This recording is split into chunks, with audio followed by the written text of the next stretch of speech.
सभी लोगों को नमस्कार। सोनू मोन क्लासेस में आपका स्वागत है। हम आपके लिए लाए हैं करंट अफेयर से संबंधित कुछ महत्वपूर्ण टॉपिक्स। चलिए बताते हैं आज के वीडियो में आपको क्या क्या दे रहे हैं। तो पहला टॉपिक है चुनाव से संबंधित, इलेक्शन से संबंधित है, जो बहुत ही महत्वपूर्ण टॉपिक है। कई तरह से प्रतियोगी परीक्षाओं में इस चीज़ को पूछा जा सकता है।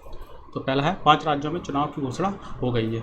हमारे देश के जो 5 राज्य हैं उनमें चुनाव की घोषणा हो गई है। राज्य कौन कौन से नंबर याद रख लो। Number 1 Chhattisgarh, number 2 Madhya Pradesh, number 3 Rajasthan, number 4 Telangana और नंबर 5 मिजोरम।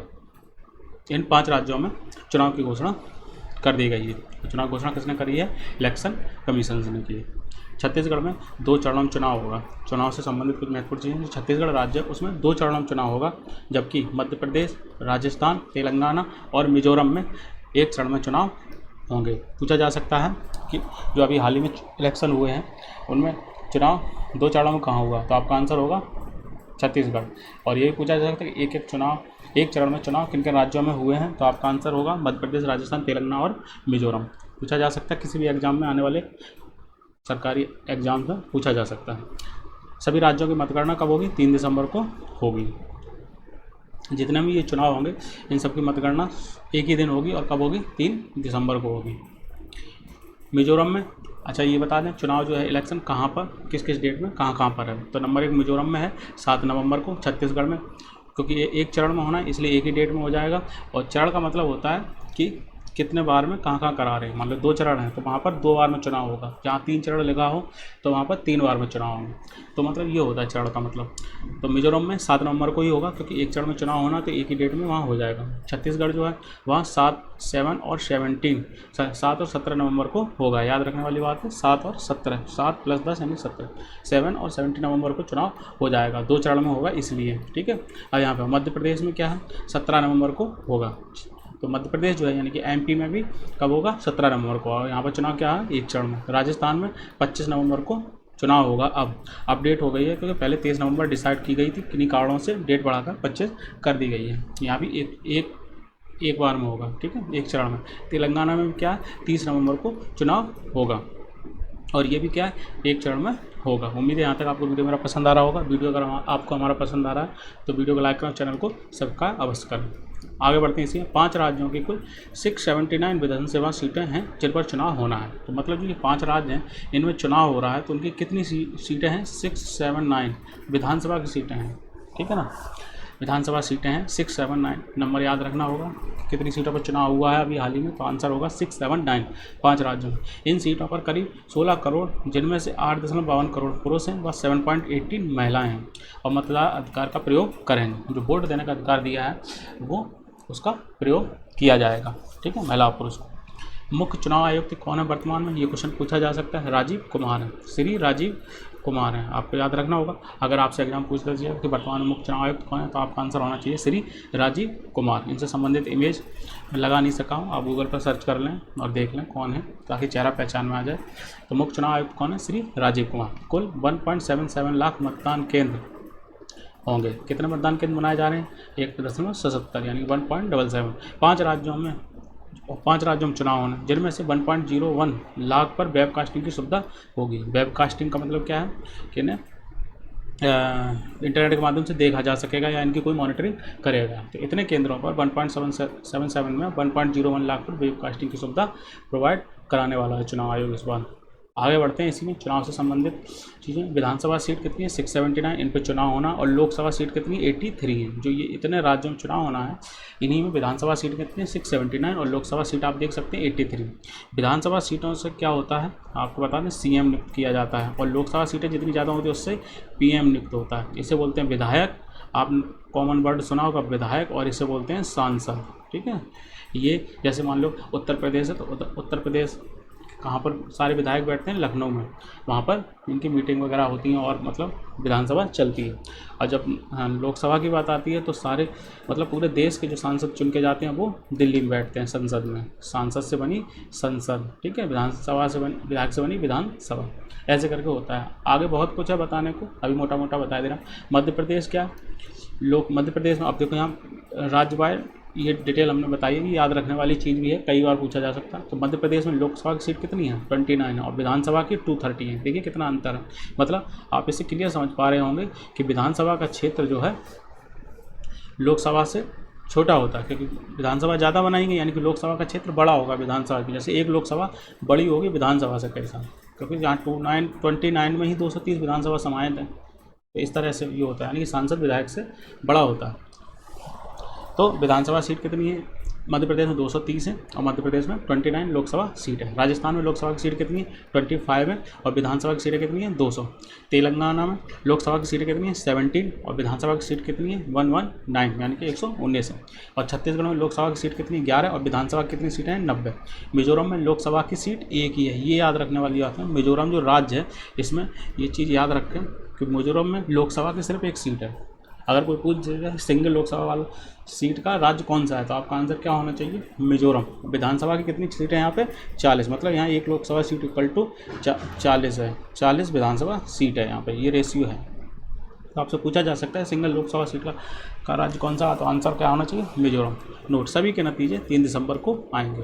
ये भी हम बताएं यहाँ पर चुनाव होंगे इन राज्यों में, ये सभी के नतीजे कब आएंगे? 3 दिसंबर को आएंगे। मैं आपको एक सिंबल बता दूँ, ये भारत निर्वाचन आयोग का सिंबल है, इसे इलेक्शन कमीशन ऑफ इंडिया कहते हैं। ये अपना इलेक्शन कमीशन ऑफ इंडिया भी बोलते हैं। आपसे पूछा जा सकता है एक क्वेश्चन कि भारत में चुनाव कौन कराता है, तो आंसर होना चाहिए इलेक्शन कमीशन ऑफ इंडिया। ठीक है, भारतीय निर्वाचन आयोग ये चुनाव कराने का काम करता है। ठीक है, आगे बढ़ते हैं इसी में। नेक्स्ट टॉपिक हमारा गगनयान अपडेट से संबंधित है। पहला टॉपिक था चुनाव से संबंधित, अब है गगनयान अपडेट। आपको भी पता है अभी हाल ही में हमारे मतलब सूर्य मिशन, जिसे हम लोगों ने आदित्य L1 नाम दिया गया है, उस पर काम कर रहा है भारत देश, और इसको जनवरी तक ये आदित्य L1 वहाँ पर जहाँ पे जो कक्षा है हेलो कक्षा उसमें स्थापित कर दिया जाएगा। ठीक है, और जिस पॉइंट पे जा रहा है उस पॉइंट का नाम है लग्रांज बिंदु। ये मोटा मोटा मैं पिछले वीडियो में बता चुका हूँ। अब एक और मिशन भारत करना चाह रहा है अंतरिक्ष के क्षेत्र में, जिसका नाम है गगनयान। उसी से संबंधित अपडेट दिया गया है, तो बता देते हैं। भारत के गगनयान मिशन के लिए 21 अक्टूबर को पहली परीक्षण उड़ान हो सकती है। जो गगनयान मिशन है उसके लिए पहली परीक्षण उड़ान क्या होती है कि सब ठीक है, चेक किया जाता है कहीं कोई दिक्कत तो नहीं है। तो इस तरह से परीक्षण है, जैसे ट्रायल बेस पर कोई गाड़ी चलाई जाती है तो उसमें कोई सवारी वगैरह नहीं रहती, बड़ी सतर्कता के साथ चलाई जाती है, कहीं कोई मिसहैपनिंग ना हो जाए। ठीक है, उसी तरह ये काम करने जा रहे हैं, और उन्हीं के परिणामों के आधार पर अन्य परीक्षण किए जाएंगे। अगर ये ट्रायल सफल रहता है तो आगे की कार्रवाई की जाएगी। इन परीक्षण में क्रू मॉड्यूल को परखा जाएगा। क्रू मॉड्यूल का मतलब क्या है यहाँ पर? जिसमें सवारी बैठ के जाएंगे, सवारी या अंतरिक्ष यात्री बैठेंगे। जैसे इतना बड़ा रॉकेट है या इतना बड़ा प्लेन बनाया जाएगा तो उसमें क्रू मेंबर होगा। क्रू मेंबर मॉड्यूल मतलब क्या है? जहाँ पर सारे ह्यूमंस रहेंगे, लिविंग ऑर्गेनिज्म, तो उसे क्रू मॉड्यूल नाम दिया गया। जैसे क्रू एस्केप प्रणाली भी शामिल है, और इसी में क्रू एस्केप प्रणाली शामिल की गई। एस्केप का मतलब क्या? बचाना।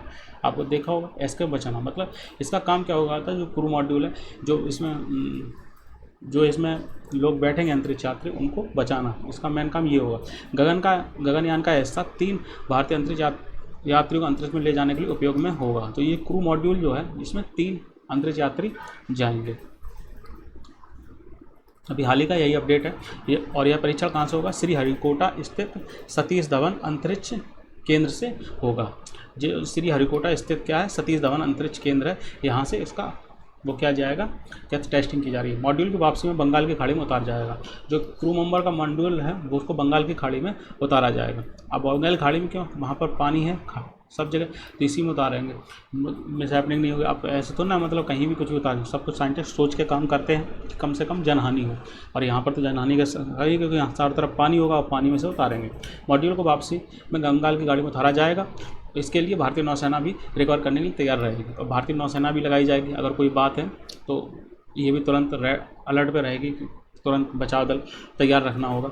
नौसैनिक का गोताखोर दल भी बनाया गया है। जो नौसैनिक है भारतीय, उनका गोताखोर दल भी बनाया गया है। साथ ही एक जहाज़ भी तैयार रखा जाएगा, और इन सारी चीज़ें सही हैं इसके लिए एक जहाज़ भी तैयार रखा जाएगा कि किसी की जनहानि ना हो। मतलब टेस्टिंग है कि हम इस काम को कितनी आसानी से कर सकते हैं। मान लो वहाँ इनने ट्रायल बेस किया, कोई मिसहैपनिंग हो गई, तो ये सारी टीमें तैनात रहेंगी जनहानि को रोकने के लिए। गगनयान मिशन यदि सफल हुआ तो यह भारत को खगोल विज्ञान पर काम कर रहे अग्रणी देशों में शामिल करवा सकता है। अगर हमारा गगनयान सफल हो गया इंडिया का, तो ये बहुत ही अच्छी बात है। इससे क्या होगा कि हम लोग अग्रणी देशों में आ जाए। अग्रणी का मतलब ये है कि जो अच्छा काम कर रहे हैं अंतरिक्ष के लिए, अंतरिक्ष के क्षेत्र में, उन देशों के टॉप लिस्ट में नाम आ जाएगा भारत का। इसलिए वैज्ञानिकों का, हमारे देश के वैज्ञानिकों का पूरा प्रयास है कि गगनयान भी हमारा मिशन सक्सेसफुल रहे। क्रू एस्केप प्रणाली, अब इसके बारे में थोड़ा सा बता दें। क्या मिशन में किसी अनहोनी की दशा में अंतरिक्ष यात्रियों को बचाने में क्रू एस्केप प्रणाली काम आएगी। मैंने आपको पहले ही बता दिया, यदि कोई गड़बड़ी होती है तो प्रणाली क्रू मॉड्यूल के साथ यान से अलग हो जाएगी। जो ये क्रू मॉड्यूल है, अगर कोई दिक्कत आई तो जैसे यान है और यहाँ पे क्रू मेंबर बना है, ठीक है ना, पूरा ये यान है इस तरह से, ठीक है, और ये नीचे यहाँ से वो निकल, क्या बोलते हैं, रॉकेट है, लॉन्च हुआ। अब इसमें कोई दिक्कत आ गई तो जो क्रू मॉड्यूल है वो यान से अलग हो जाएगा तुरंत। यदि कोई गड़बड़ी होती है तो क्रू मॉड्यूल को साथ यान से अलग हो जाएगी। परीक्षण के दौरान प्रणाली को 17 किलोमीटर की ऊंचाई पर अलग किया जाएगा। अब परीक्षण में क्या होगा कि जो जैसे ये गई, अब 17 किलोमीटर जैसे ऊपर पहुँचेंगे अर्थ से, यहाँ से अर्थ से जैसे हम 17 किलोमीटर ऊपर पहुँचेंगे तो ये यहाँ से इतने अलग करने का प्रयास किया जाएगा। जानबूझ के करेंगे, टेस्टिंग कर रहे हैं तो इस वजह से। आगे देखते हैं, इसमें अगले वर्ष भेजा जा सकता है गगनयान। जो गगनयान है अभी भेजा नहीं गया, अभी टेस्टिंग के दौर में चल रहा है।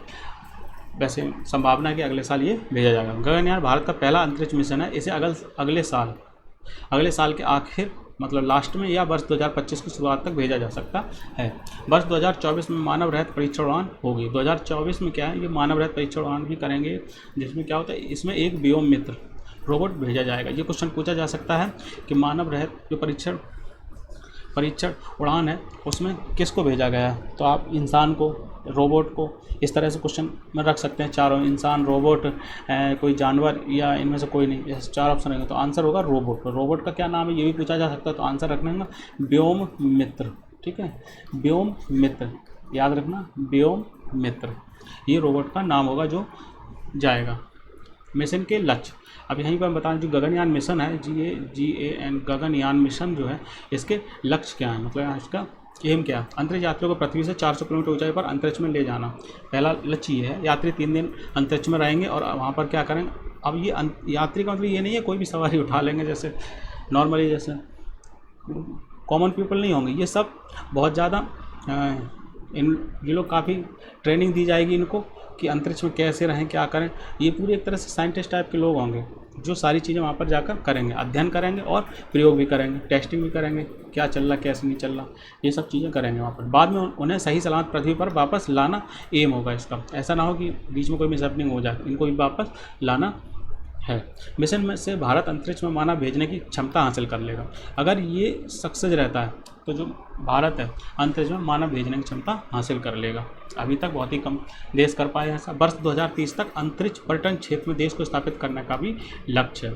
और 2030 तक क्या है, अंतरिक्ष में लोग पर्यटन के लिए जाने लगेंगे। जैसे अभी लोग आते हैं दूर दूर से इंडिया में ताजमहल देखने, ठीक है, ताजमहल देखने, जयपुर में जयपुर का किला है ना, हवा महल है, इन सब चीज़ों को देखने आते हैं। वैसे ही आने वाले समय में पृथ्वीवासी अंतरिक्ष में जाया करेंगे घूमने फिरने, अगर ये सब कुछ ठीक रहा। ये इनके लक्ष्य हैं। आपको पता है गगनयान कौन लॉन्च कर रहा है, तो आपको याद रहे इसरो, भारत की जो स्पेस एजेंसी है जिसका नाम है इंडियन स्पेस रिसर्च ऑर्गेनाइजेशन, वो इस पर काम कर रही है।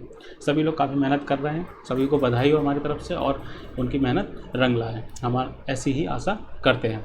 गगनयान से संबंधित एक इमेज दिखा दें, कुछ इस तरह का, ये अंतरिक्ष के क्षेत्र में रहे, ये गगनयान का कुछ जो क्रू मॉडल है वो रखा हुआ, इसमें ये साइंटिस्ट हैं।